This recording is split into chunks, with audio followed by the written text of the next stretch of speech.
We are back again with an episode of the ADOS podcast. It is your extremely dedicated and always grateful host, Elijah Norris Holiday. Today I have with me Mr. Stevie Moman. Stevie and I met when we were in college. He attended St. Mary's University. I was over at Winona State. But if you're familiar with Winona, it's a very small town, and most folks from St. Mary's like to come on down and mingle with us. So, First I want to say thank you to everyone who's reached out to me over the past week. It's been an extremely difficult time for my family. My cousin is recovering right now. He is awake. After being shot multiple times, by the grace of God, he is still with us. So please keep my family in your prayers and please keep us in your thoughts. I appreciate everyone that's reached out. Thank you so much for that.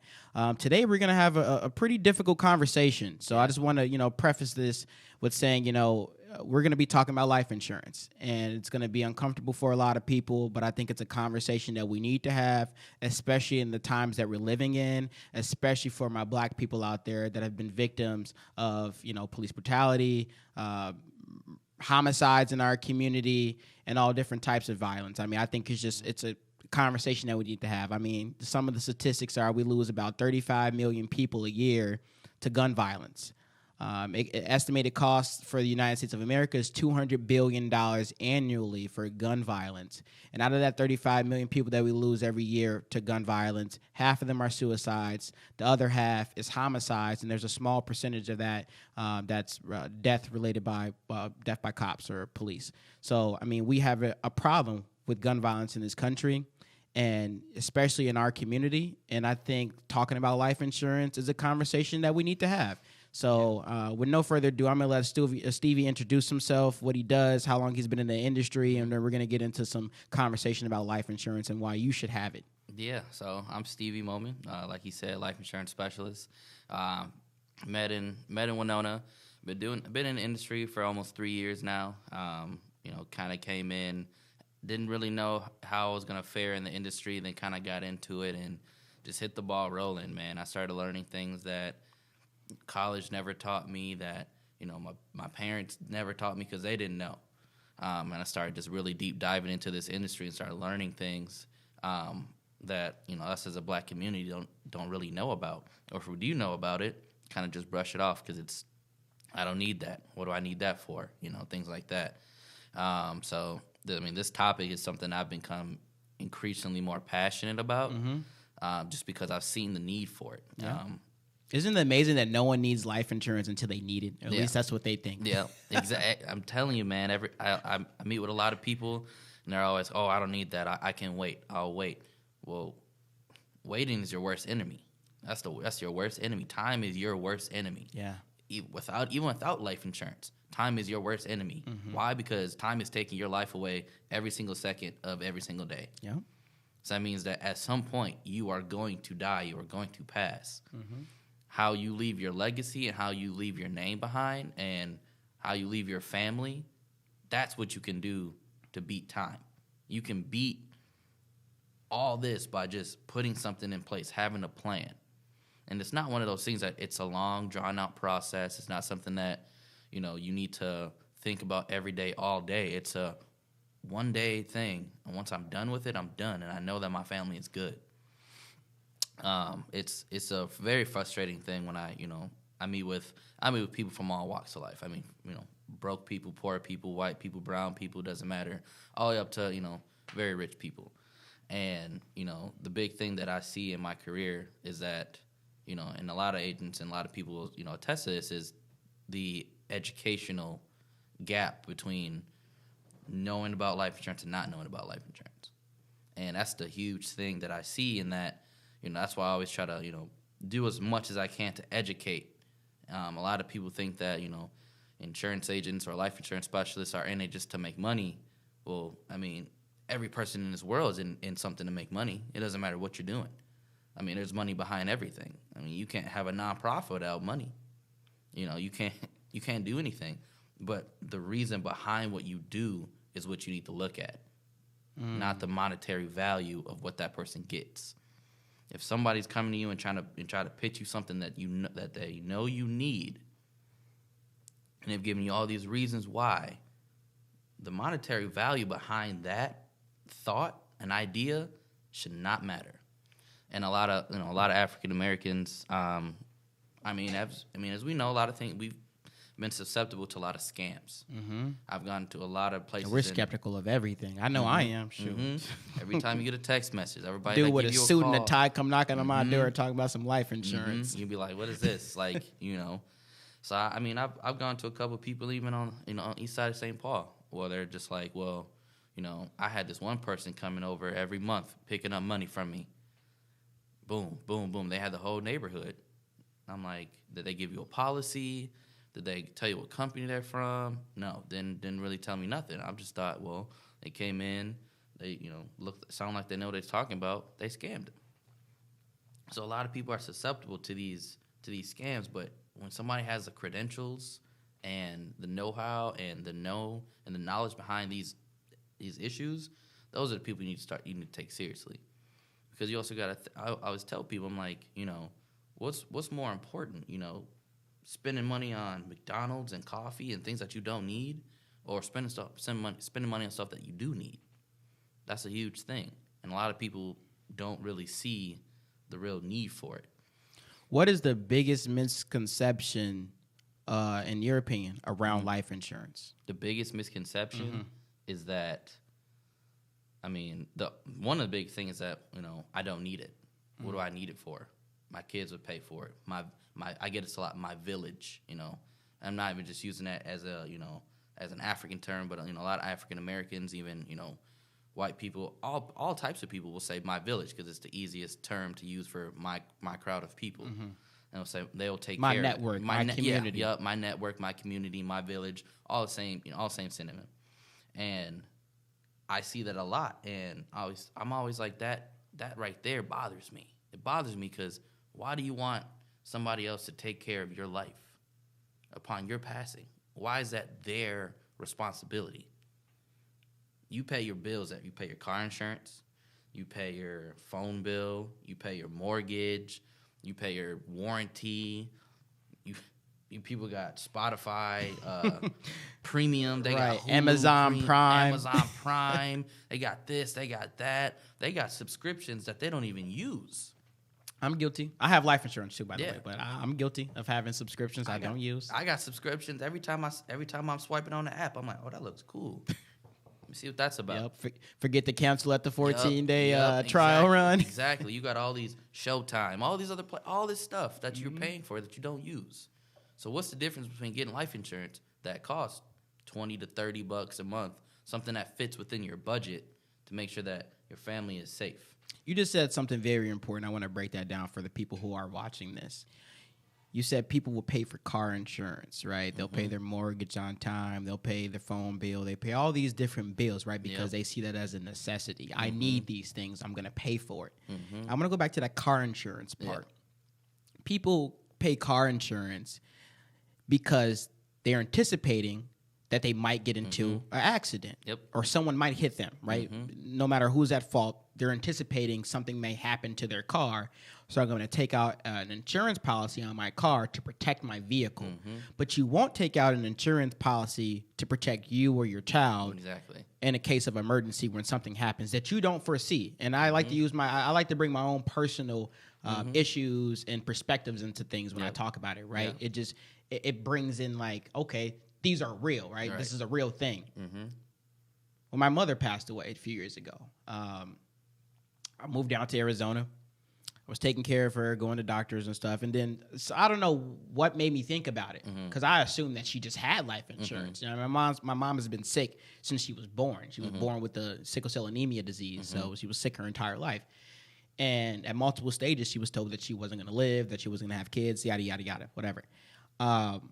So I just assumed she would have life insurance. It didn't think to me to ever ask my mom, hey, do you got life insurance? And one day I'm in Arizona, and we're just chilling, hanging out or whatever. We just got back from a doctor's visit. I think I was taking her to get some ice cream or something because the doctor's like, you got to watch your diet and blah, blah. I'm like, well, we can get you some ice cream, Mom. Like, you've been doing well. And take her to get some ice cream. And then the conversation, I don't know, it just popped in my head. I'm like, hey, you have life insurance?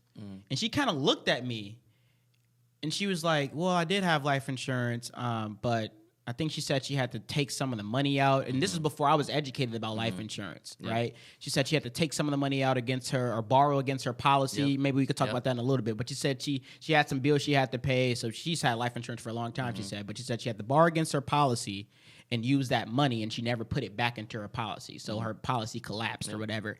And so she said she never enrolled back in life insurance again. And I'm like, okay, well, we need to get you some life insurance because they're telling you that you only have 1 year to live. So I literally the next day, because she didn't want to go with me. The next day, I'm like, I'm going to go get you life insurance. And I was just looking online, and I'm like, well, I can take out a policy for my mom.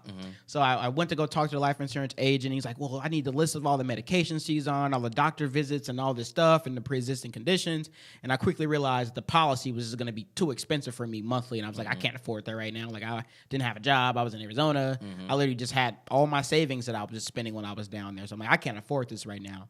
And he started talking to me about a burial policy, where it's like, it's different than life insurance. This is just, when she dies, we can help bury her. It's a burial policy. I think it was for like $15,000 or something like that or whatever. So we ended up, talking back and forth with that. Ultimately, my mom said she didn't want to, go through with it. So I'm like, okay, fine. That's your wishes. She wanted to be cremated. I'm like, okay, fine, whatever.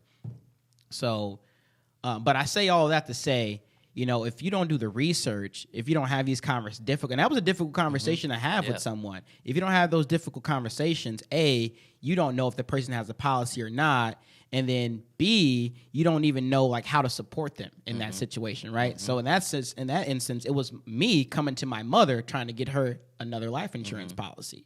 So, I mean, maybe we could talk about the specifics around that, borrowing against your life insurance policy, burial policies, how it differs from just a standard life insurance policy. What are the benefits of just having a burial policy? We'll just get into the weeds a little bit. Well, so, speaking to what you were saying about, having that tough conversation, if you don't have those tough conversations, you're not going to get the tough answers. These are the answers that you need to know. You need to know if your parents have life insurance. You need to know if you have life insurance because, I mean, I'm going to be real. Like, there is about $20 billion in unclaimed life insurance in the U.S. because... Say that number again for us? $20 billion. It's a large number. I could be off, but trust me, it's in the billions. Estimate. Don't hold him to that. Estimate $20 billion. Don't hold him to it. And the reason why is because people aren't having these conversations. People are not having these conversations, and if you're not having these conversations, these insurance companies are right. No one's gonna come knock on your door and say, "Hey, I got a $500,000 check for you." Like nobody's gonna do that. They're anticipating that you spoke about this. The agent talked to the kids, things like that. So if you're not having these tough conversations, you won't know. You don't know what you're entitled to. Your parents paid into this money all their lives, but you're not getting none of that because you never known. And parents don't tell their kids, "Hey, I got this." Life insurance policy. I got this, I got that. Because it's like, a lot of parents don't want to tell their kids all their business. Why is it so uncomfortable to talk about that, though? A lot of people feel that, well, I put a value on my life. And it's not you're putting a value on your life. You're putting a value on what it cost to put you to rest. That's what you're putting a value on. If somebody says, I got a $50,000 life insurance policy, that doesn't mean your life is worth $50,000. That means that you have enough money to bury you, and whatever is left, you leave it to your family. That's what a lot of people think that, and that's why a lot of people don't want to talk about it. You're preying on my downfall. You're praying that I die. You're paying money for me to die. I'm not paying money for you to die. You are going to die. Every second of every day, you are dying a little bit more. Yeah. And if you know that, why are you not covering that? My dad always told me that there's only 3 things I have to do in this life: stay black, die, and pay taxes. Yes. And not necessarily in that order. But. And my thing is like, people have car insurance. People only use their car insurance about 5.3% of the time. 5.3. But people are paying, I pay $120 a month for my full. Who you got insurance to? I pay about $180. I need to get a deal. We'll talk about that. Yeah. But I pay about $120 a month for my car insurance. I've never had a ticket. I've never been in a car accident. I've never used it. But why do I have it? Yeah, you're supposed to have it. Yeah, okay, I'm supposed to have it. but I'm still paying an excessive amount for something I'm going to use 5% of the time. I'm covering myself for that 5%. Because you know what's going to happen? If I don't have it, I get pulled over. What happens? I get a bill. I get a ticket. Yep, that's probably more than the car insurance. Exactly. Or you get into an accident, the fix to fix the car is going to be more than the car insurance. Exactly. But you know for a fact, 100% of the time, your family's going to use this life insurance policy. 100%. Right. So you're covering that 5%, but you're not going to cover that 100? Doesn't make any sense. Especially if you live in, you know, in the hood, in the low-income areas where murder, death, you know, kind of wild things happen more than other places. If you buried somebody every year, every other year, and it's just GoFundMe page after another, GoFundMe page after another, you know, mom, dad, uncle, grandma pulling out $1,500, $2,000, $3,000 out of their savings, out of their pocket, pulling it out of air. I don't know how they got it to pay for this funeral. What hurts more than leaving this world? And before you leave this world, before you go into the ground, you got to take something from your family. One last time. One last time, I got to pull from my family. I'm already dead, but you still paying for me. Instead of, I'm leaving this earth. Let me give back to you. It doesn't matter if you're a murderer, if you're this, if you're that. It doesn't matter. Well, I was on this earth. I left you behind. I want to leave you with something. Here's my burial's paid for. You don't got to worry about it. Because the worst part about it is you have to grieve for that person's loss, and you got to come out of your pocket for money that you don't have. Suffer financially. That's double stress. That's double stress. That's unneeded. Unneeded for the cost of a Buffalo Wild Wings meal. The cost of don't break it down like that, Stevie. Wow. A Buffalo Wild Wings meal. Medium wings, a drink, and an appetizer. Boom, right there. That's your life insurance policy right there. For the month, you good. For the month, you're good. People go to the bar and they spend $400 or $500, you know, to get drunk. On a weekend. On a weekend. Just one weekend. Don't forget, there's 4 weekends in a month. You're doing that every other weekend. You telling me that you're not going to be just as drunk if you spent $480 a month? Or $450 a month instead of $500, that's your life insurance right there. Getting a policy doesn't mean you have to sacrifice your lifestyle at all. You don't have to sacrifice nothing about your lifestyle at all, but you know that you're covered. I told all my friends, I was like, you know that I do this for a living, you know how passionate I am about it. I'm not a fan of GoFundMes. If you know that I do this and you know you can get it cheap, you know you can protect your family, Don't send me a GoFundMe link. I take that as a slap in the face, and I get you're grieving at that point in time. But so I'm not gonna be like I told you so. Yeah, I'm not gonna be like I told you so. But I had this conversation with you a year ago. I had this tough conversation with you. And yes, if you are to the point where you are barely scraping by, okay, I understand that. But I pay for my mom's, my brothers, my sisters, my grandmother's. So you have policies on everybody in your family? I got policies on everybody. Because I know at some point they're going to pass. Whether it's not in my lifetime or it is in my lifetime. Right. I know for a fact whether that it's naturally or, naturally, outside forces, you know. I mean, because, man, we're living in a crazy society right now where people are here one day and they're gone the next. I use this analogy a lot when I'm talking to people in their homes. If I came to you right now and I said, Elijah, buy this car for me.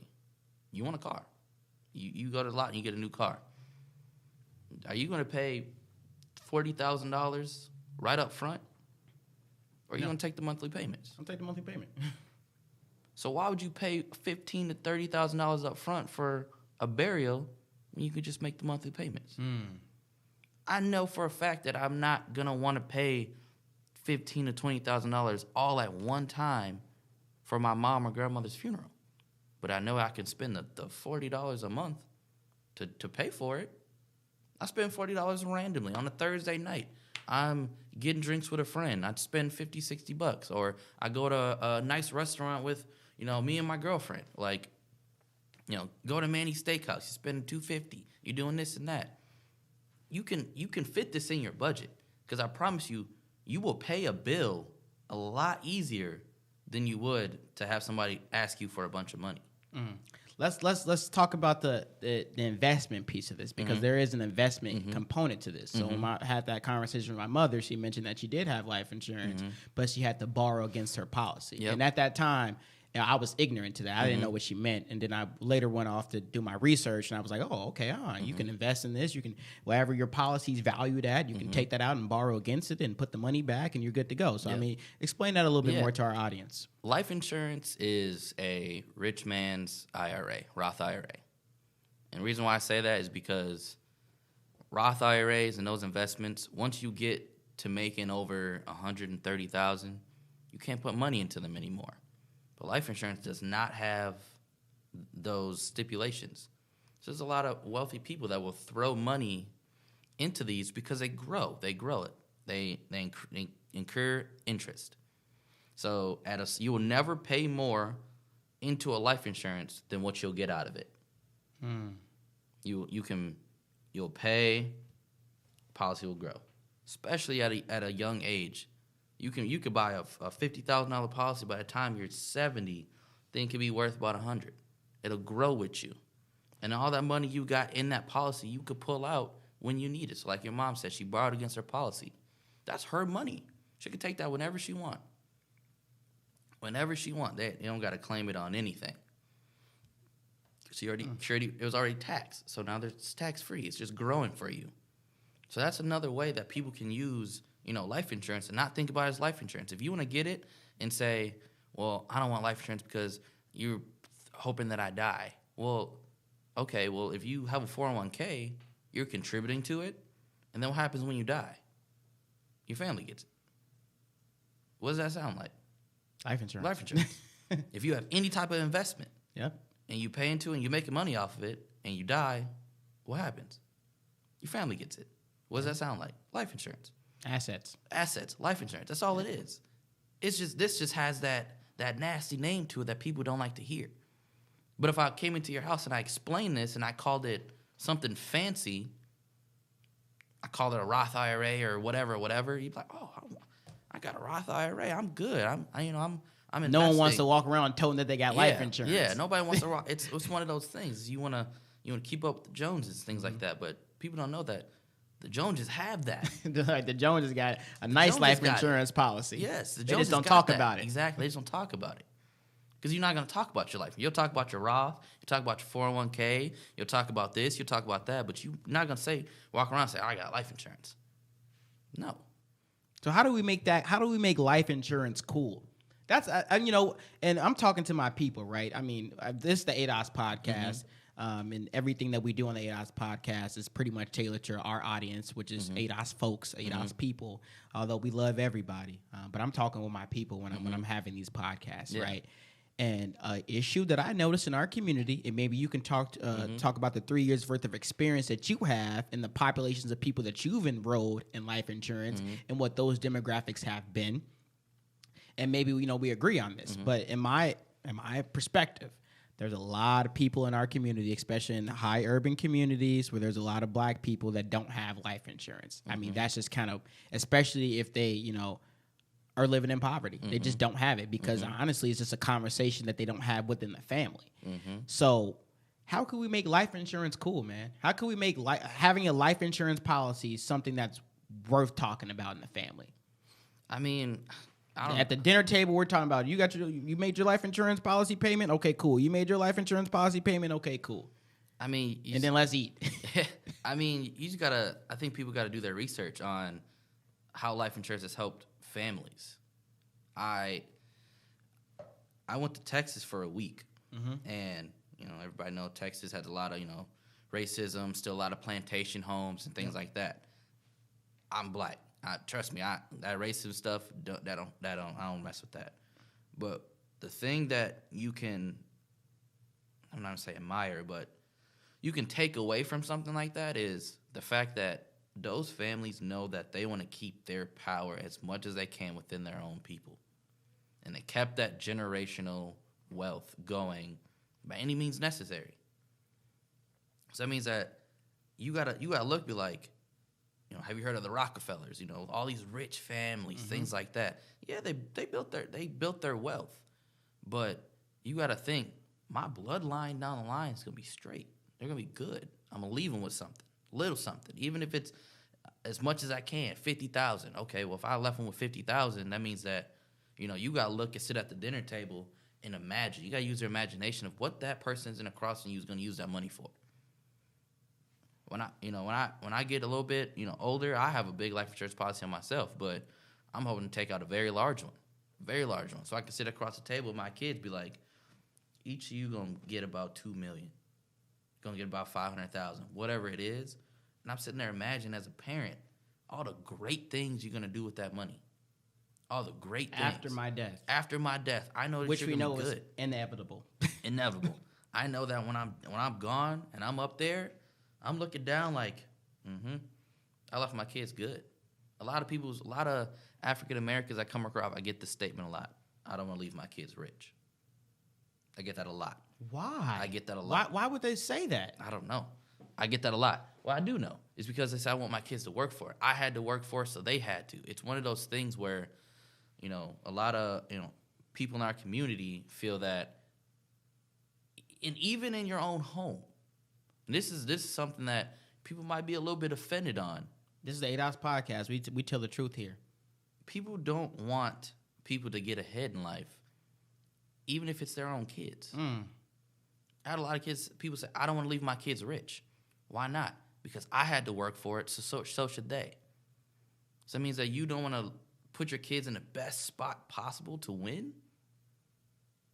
You say that, and people just shut up. Because they're like, well, I do, but I don't want to leave them rich. Why not?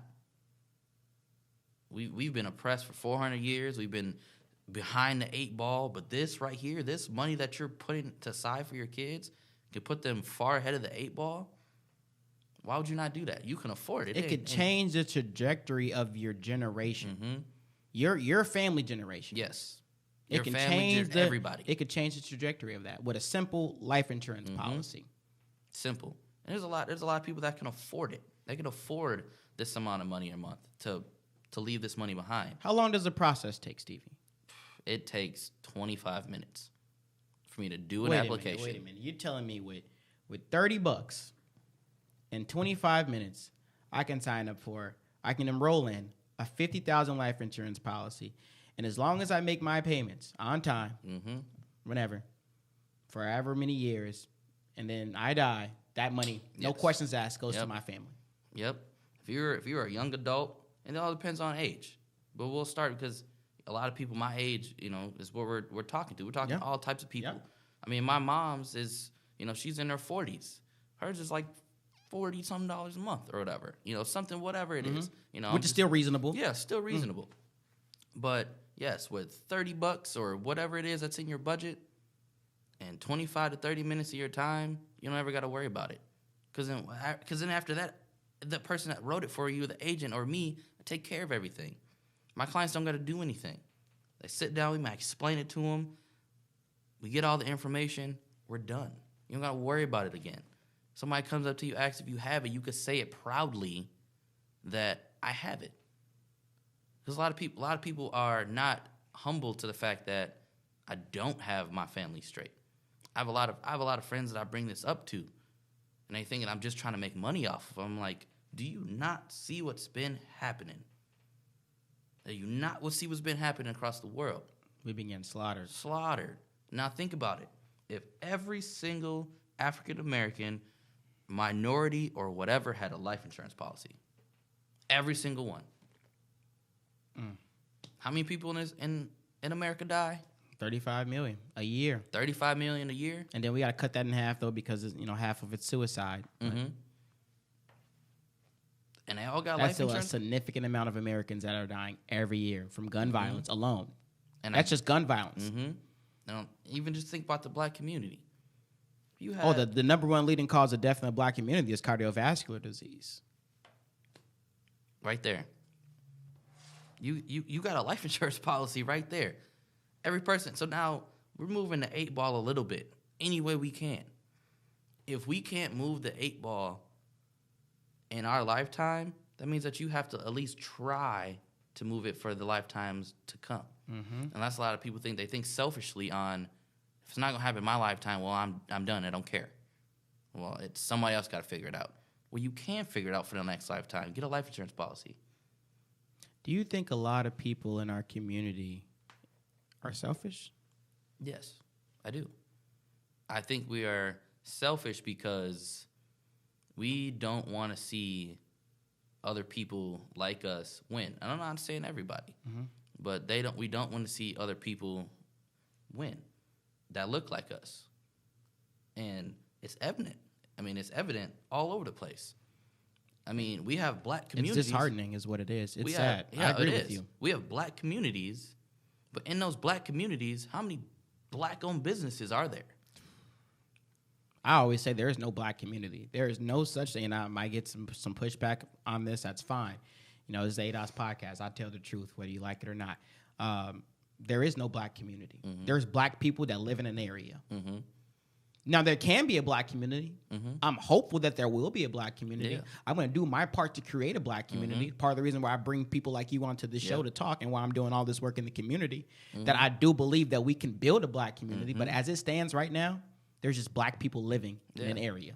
I mean, I look at the Asian and Hmong, community, how they work in a giant circle with each other. A giant circle with each other. They pass the dollar around 10, 20, 30, 50 times. Until it gets up to here.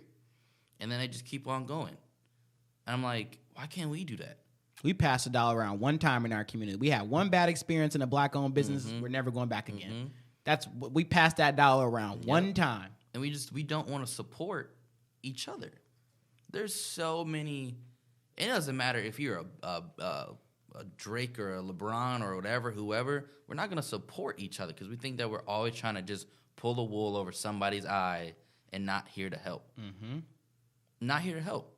I guarantee you, Master P just put out, his own pancake syrup oatmeal line. I hope it does well. I hope it does.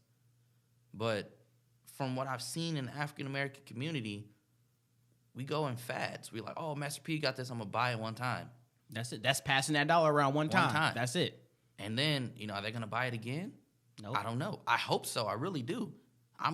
I love pancakes. I'm going to start buying his stuff to support.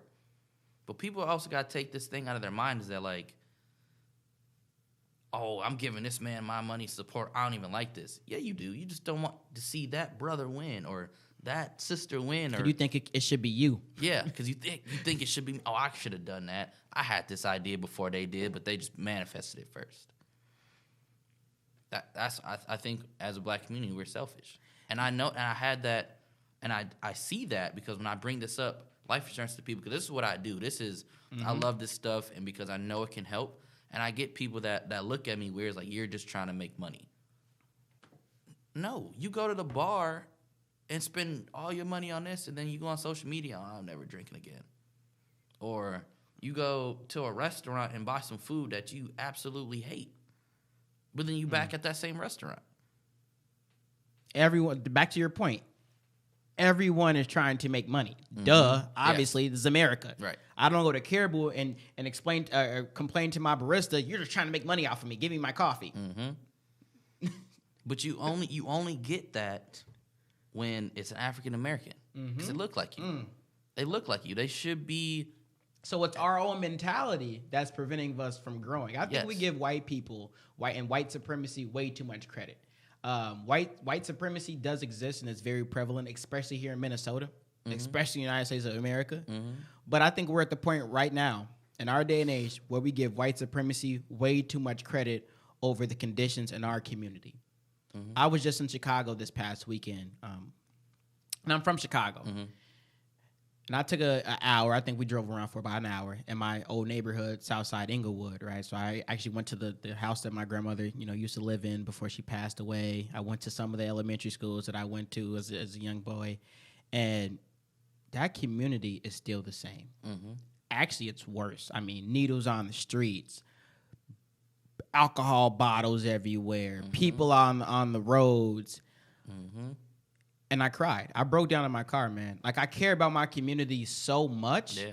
And I realized, like, we are our own biggest enemy. Mm-hmm. We give way too many other groups so much power over us. Mm-hmm. When we have the power, literally, we have the power to change our trajectory as a group of people. Mm-hmm. As a group of people, we can. I mean, we are the largest consumers in the world. And we don't buy life insurance.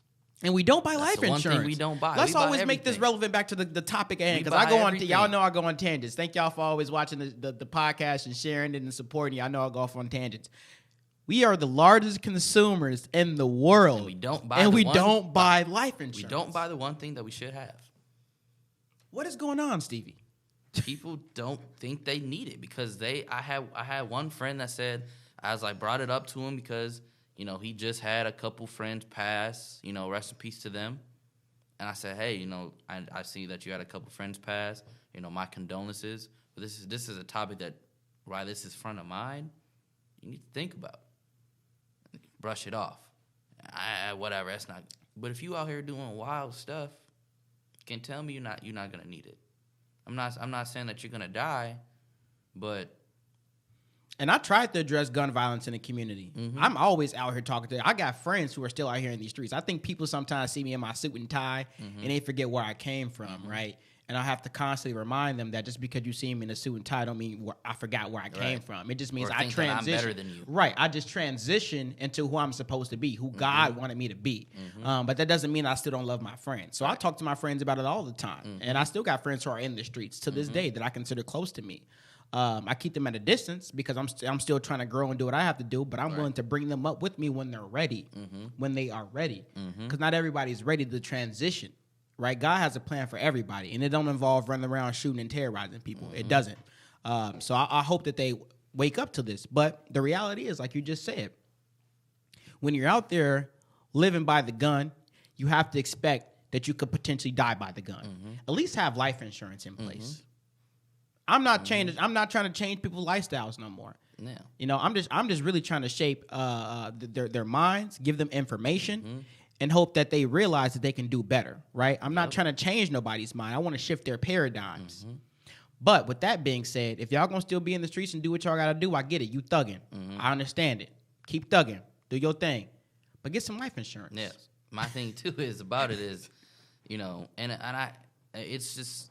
This is just for fact. A lot of people that are in low income or, you know, things like that, they owe back taxes. They owe child support. They owe student loans, things like that. And when you pass, who getting their money first? That deck getting shifted. Uncle Sam is getting his money first. Yeah. Probate is getting their money first. If you didn't pay your cable bill, you didn't pay your credit cards off, you didn't pay this, you didn't pay that, they getting all that money before anybody in your family get to touch it. So that means that right here in this middle, you better hope mama didn't have back to, hope mama this, I hope dad that, hope granny this, hope this, that. But if you just got a life insurance policy, that tax-free, you don't got to pay no taxes on it. Don't matter how large it is. You have a $2 million, $200 million life insurance policy. You don't got to pay no taxes on it. Put that right in your bank account if you want to. But this money right here goes through probate first. Then Uncle Sam got to touch it. And then you get it. So you don't know what's going to be left. You say, oh, I got 100,000, you know, I got 200,000 in the bank.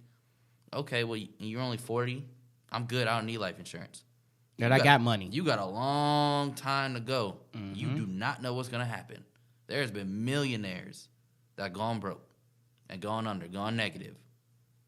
But if they had life insurance and they passed, and they know that, I don't care that, you know, y'all can try to pick up his crumbs, but he had a $2 million life insurance policy that my kids are gonna have. That I'm directly entitled to.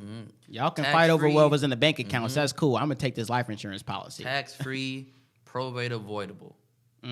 Tax-free account. Nobody want to pay taxes on nothing. But I'm trying to give you money. I'm trying to help you have your family get that tax-free money. People got tax evasion, got all this and that. Just get a life insurance policy. If you want a bunch of money for your kids, have a life insurance policy. People spend their whole life trying to figure out how to give their kids a better life. Well, you do know they're going to have a life after you pass. So that whole time you spent trying to get them a better life, and then when you're gone, that effort is still there, but that life insurance is that extra push that's going to get them there. And I also have a lot of clients that say they don't want to leave their kids rich because they're not going to do right by that money. You don't know that. You don't know that. You know how many people change their ways when their mama die, change their ways when their dad die, change their way when their auntie die or that close cousin of theirs, change their mindset. That's a traumatic event. You don't know that. You don't know what's going to happen. Very life altering. They could find God. They could meet that one person on the street that changes their mind. You don't know what they're gonna do. You could have the most gangster person out there change his mind when something traumatic like that happened. That he coming to some money. I'm gonna do something different. I follow a lot of Black wealth and Black excellence accounts on Instagram. There's a lot of people that say I was in jail and I figured out the stock market. This happened. I figured this out. I was a convicted murderer, and this happened. If they can change their mind about what happened from a traumatic event of being in jail, being on death row, being on this, you can't have whatever mindset you think about your child right now. Have that be the only thing you think about when considering yourself getting a life insurance policy. We're about to wrap up here soon. It's been a great conversation, yeah. Stevie. I hope people are listening. I hope so too, I hope man. people are actually, I hope so too. Digesting this information and that they start, considering getting a life insurance policy, whether that be through you or whoever, right? Mm-hmm. We're not just marketing for Stevie, yeah, right? I always tell people, you don't got to buy through me. Right. If you want to buy from me because you think that I'm making money off of it, or you think that, I'm just trying to make a dime, I know a lot of insurance agents that will be happy to come out to help you out. Even if it's not through me, find an agent, somebody near you that can help you out. My doors are always open. I represent a lot, over 150 different companies, so I can get you the best deal. But if it's not something that you feel comfortable with doing with me, if I come up to you and I ask you got it and you say you have it, I'm gonna be very ecstatic. I feel great when I see people of color and even all people have it because they need it. It's okay. It's okay to say that you want your people to have. Yeah, life I insurance. do. But I also feel good when everybody has it because if you know that you need it and you have it, good, you got it.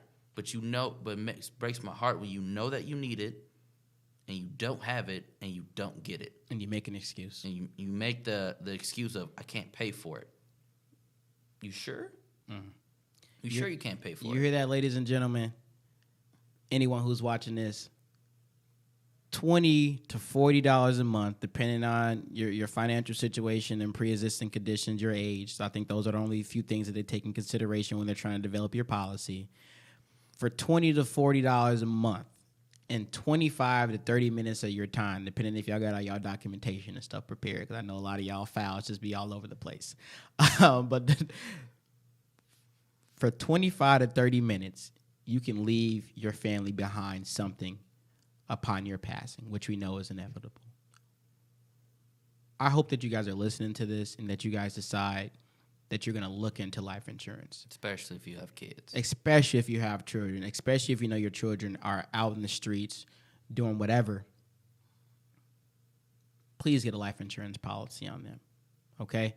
Stevie, is there any takeaways that you want? Give you a minute or so. Any takeaways, any things that you want the audience to know that we didn't touch about? No, I think we touched on everything. The biggest thing that I really just want people to know is that this is something that everybody can get. This is not something for the rich and elite because people don't know. A lot of white people get their wealth through life insurance. This is the only thing in the world that you can buy wealth with. You are buying wealth. You are giving this company this much of money, and they're going to give your family this when you pass. You can't get that anywhere else. The most elite families, when their child's a baby, buy an enormous life insurance policy because they know they're going to die. So they know that the next generation is going to be great. They're going to have money. They're going to be great. Why can't we start doing that? If 2 generations ago, they all had decent life insurance policies, that stuff starts to roll. Mm-hmm. Even if we can't change stuff immediately, this is some way to get the ball rolling. Because if you got everybody in your community in a circle, you got all the elders in a circle, you got all the middle age, the high schoolers, and all the kids. Now think about how that all can go down. You all got a $200,000 life insurance policy. Now that goes to the moms and the dads. Okay, now they have money, and then they also have a $200,000 life insurance policy. They take that money and do whatever they need to. The ones the next ring, they got money. They got money. They got money. And it just keeps going because... And that's how you create generational wealth right there. Exactly. That's the generational wealth ring. That's what you got to think about. So, yes, I'm starting it. People always want to start something and leave, build this big business so their family never got to work. Start a life insurance policy. Start a life insurance policy. You got that right there. You may not reap the benefits of it, but your kids will. All that will. What's the difference? There's no difference. Thank you so much, Steve, for your time. I was going to do some updates, but I'll come back on in a couple of days. I'll give you guys some updates, what's been happening in the Twin Cities over the last few days. We did have a few shootings yesterday, and I think the day before that as well over on the east side and then on the north end area, so I want to touch on that a little bit. We have a few different candidates that are still pushing and running for some key seats right here in the Twin Cities area. We'll touch all on that in a few days or so. We really want to just get out here and talk to you all about life insurance policy, the importance of having it, and that this is something that you can afford. This is something that you can do easily. Like I said, $20 to $40 a month, 25 to 30 minutes of your time, and you can really start creating generational wealth. Okay? I love you guys. As always, I'm your grateful, dedicated host, Elijah Norris Holiday. Peace and blessings, everybody.